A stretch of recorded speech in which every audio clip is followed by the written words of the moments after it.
السلام عليكم ورحمة الله وبركاته. سلام كدب رمضان كريم. maanta waxaan ka hadli doonaa dhaxal sugaha Morocco ama Maghrib sidaad u taqaanid. waa boqortooyada dalka Morocco. Moulay Hassan waa dhaxal sugaha boqortooyada Morocco. isagu waa wiilka ugu weyn boqor Maxamedka lixaad ee Morocco iyo boqorad Leila Salma. wuxuu la dhashay gabar yar oo lagu magacaabo boqorad Leila Khadija. qoyskan reer boqortooye ee muddada soo maamulayay dalkaas Morocco ayaa hadda u diyaarinaya wiilka yar dhanka iyo boqornimada. hadda aad ayuu u daayar yahay.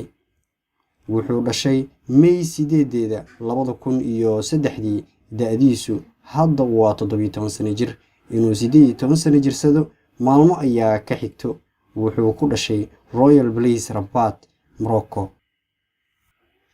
magaciisa oo dhammaystiran waa Moulay Hassan ibn Mohammed al-Alawi. wuxuu wax ka bartay Royal College.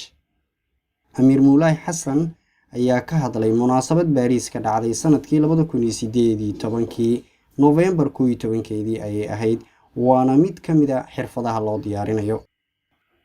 macluumaadka hore waa normal markaan iga qabo 6 waxyaabood oo aysan dadku waxba ka ogeyn kuna saabsan dhaxal sugahan. hadday tahay barashada duulimaadka, ka qaybgalka shir madaxeedyada, isbeddelka cimilada, la kulanka siyaasiyiinta iyo boqortooyada ama soo dhaweynta carruurta reer Falastiin ee booqashada ku imaada Morocco.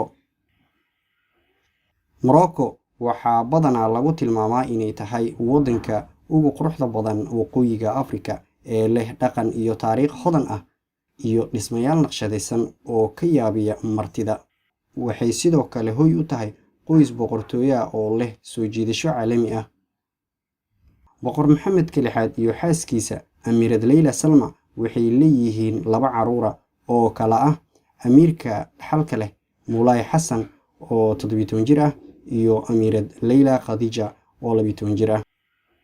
Moulay oo aabihiis kala wareegi doono maalin maalmaha ka mid ah boqortooyada ayaa si weyn u dareemaya mas'uuliyadda hantida qoyskiisa oo lagu qiyaasay 5.7 bilyan oo dollar.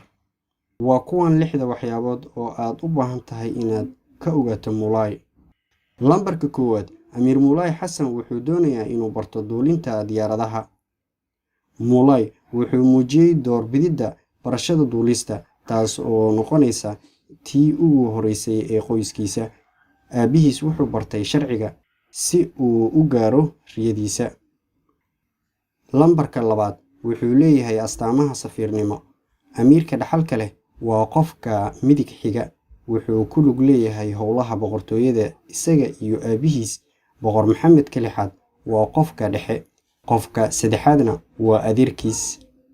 lambarka 3. Amir yaraha wuxuu leeyahay diyaarad u qaas ah taasoo lagu magacaabo Gulfstream G650. diyaaradan waxaa lagu qiimeeyaa 64 milyan oo dollar. lambarka 4. Amirku wuxuu aad u taageeraa kubadda cagta, wuxuuna jecel yahay inuu garoomada yimaado kana soo muuqdo qaybta madaxda. lambarka 5. Amirku wuxuu caan ku yahay inuu damaashaado xilliyada fasaxa, weliba dhanka iyo xeebaha. wuxuu jecel yahay inuu raaco doomaha raaxada. lambarka 6. Moulay waa mid jecel barashada bulshada hadalka. aabihii ayuuna ka bartaa arrinka. ugu dambeyn, daawadaha sharafta leh, waxaan ku su'aalayaa Soomaaliya ma leedahay boqorro ay ka muuqato calaamadaha boqornimada? fadlan ha hilmaamin inaad subscribe saartid channelka. sidoo kale like saar muuqaalkan, sheertana ha ka hilmaamin. intaasi waan kala mudannahay. waxaan ku leeyahay assalaamu calaykum waraxmatullaahi wabarakaatu.